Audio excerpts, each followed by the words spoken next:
Nós estamos claramente passando por um tempo de juízo no Brasil.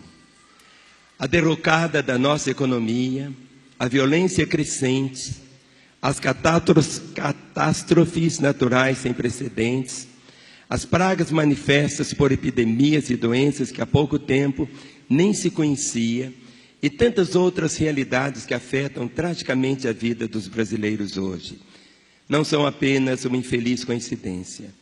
Deus está açoitando uma nação que não reconheceu o tempo da sua visitação e desprezou a graça que lhe tem sido oferecida. Que o Espírito foi derramado sobre o Brasil, ninguém pode negar. Nas últimas décadas vimos muitas manifestações do seu agir, produzindo movimentos sobrenaturais e abrindo portas amplas à pregação do Evangelho. Profetas e mais profetas se levantaram aqui e vieram de outras nações para soprar fôlego de vida sobre nossa nação. O que fizemos, porém, com tudo isso? O Brasil dos 40 milhões de evangélicos de hoje é mais podre e mais corrupto do que o de ontem, que tinha menos crentes.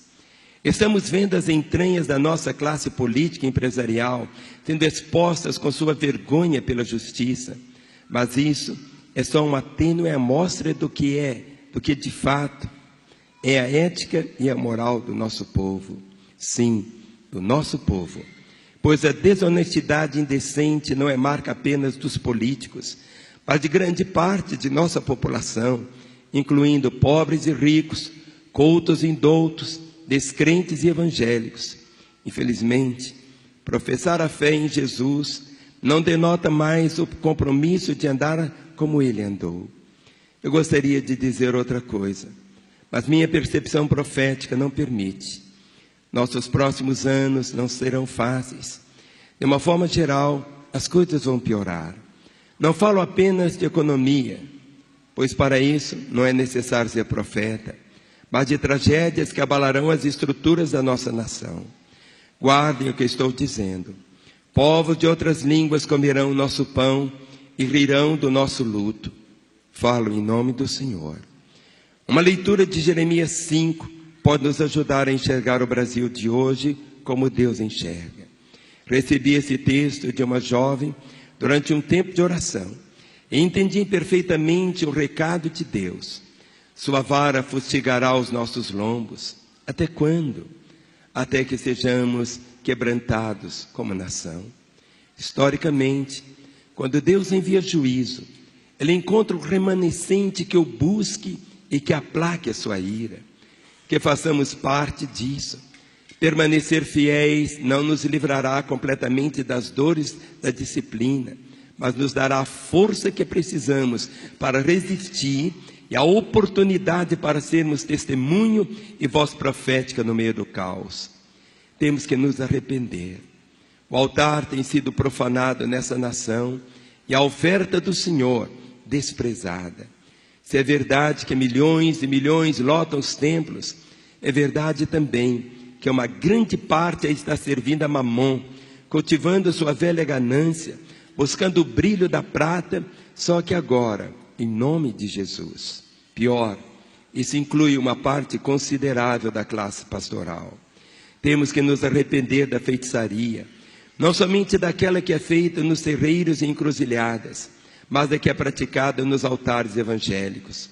Chega a ser absurda a supersticiosidade e o sincretismo maligno, fomentados por uma legião enorme de falsos mestres e falsos profetas, que se multiplicam como ratos.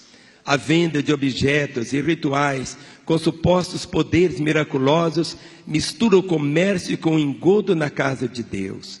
Outro dia, assisti um vídeo em que pastores de uma das maiores denominações do Brasil desciam uma mina de ouro para buscar a água da prosperidade para ser distribuída, entre parênteses, ou vendida aos fiéis que certamente, ávidos pelo apelo das riquezas mundanas, nem se dariam ao trabalho de julgar o desvio teológico e de perceber o ridículo a que seriam induzidos.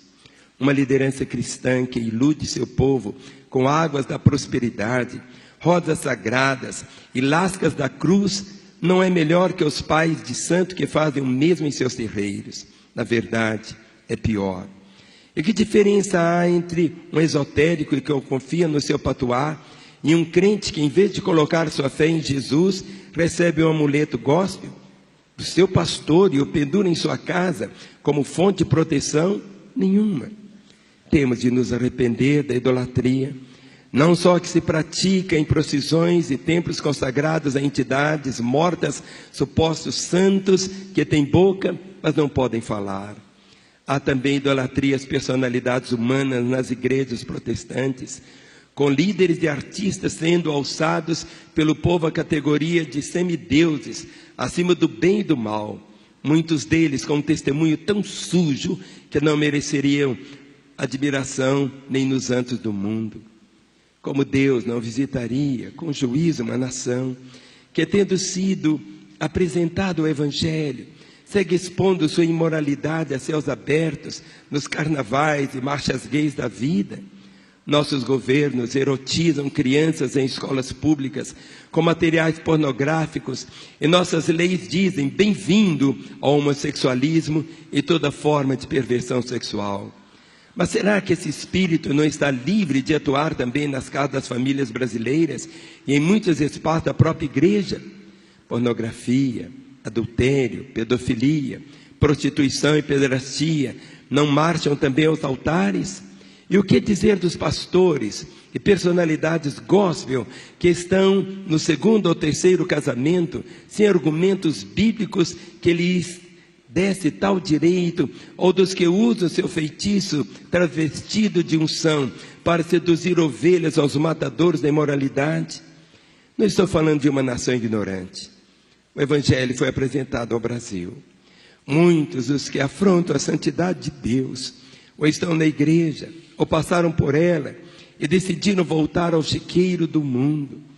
A maioria absoluta já ao menos ouviu a palavra, ou teve oportunidade de fazê-lo e não quis.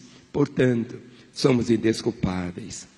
Se Jesus proclamou juízo sobre a cidade onde viveu, dizendo: Tu, Cafarnaum, elevar-te-ás porventura até ao céu, descerás até o inferno, porque se em Sodoma se tivessem operado os milagres que em ti se fizeram, teria ela permanecido até o dia de hoje.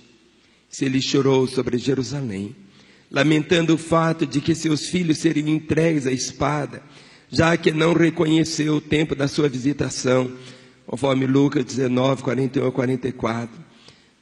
Por que seríamos nós poupados, tendo desdenhado tanto da verdade como nação? Obviamente, no meio de tudo isso, há um povo fiel, um remanescente que teme ao Senhor e respeita a sua palavra, como nos dias de Elias. Enquanto Israel era fustigado com seca e a fome, 7.000 joelhos recusavam curvar-se diante de Baal, como no cativeiro babilônico. Deus encontrou Daniel, Ananias, Misael e Azarias, entre outros, para manter a honra do altar. Há muitos crentes, igrejas hoje, que remando contra a maré, permanecem na verdade. Que nos esforcemos para fazer parte desse remanescente, pois é dele que pode brotar de novo a misericórdia. Os próximos anos não serão fáceis. Fique você avisado disso. A vara de Deus sobre os lombos do Brasil já começou a arder e será pesada. Não é mero castigo, mas a disciplina de um pai que quer essa nação de volta. Ele é justo em fazê-lo, não questione. Apenas disponha-se a ser um argumento que aplaque a sua ira, a permanecer como uma testemunha fiel no meio das trevas, a chamar pessoas para viver no verdadeiro Evangelho e a interceder como legítimo sacerdote para que a justiça e a genuína fé cristã possam de fato voltar a prosperar. Não me entenda mal, eu lhe peço.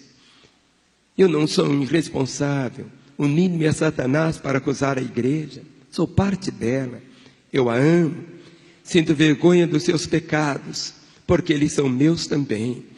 Quero me unir ao Espírito e gemer por ela. Quero ser um argumento para que a esperança e a fé verdadeira, comprometida com a palavra, não se apaguem de vez nessa nação.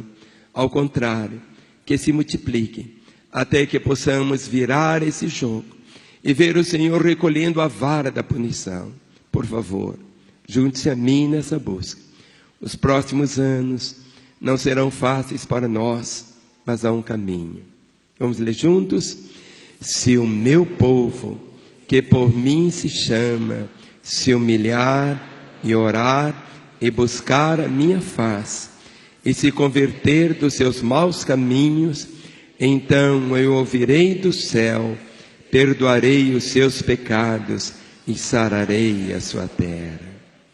No arrependimento e na fidelidade está a nossa esperança.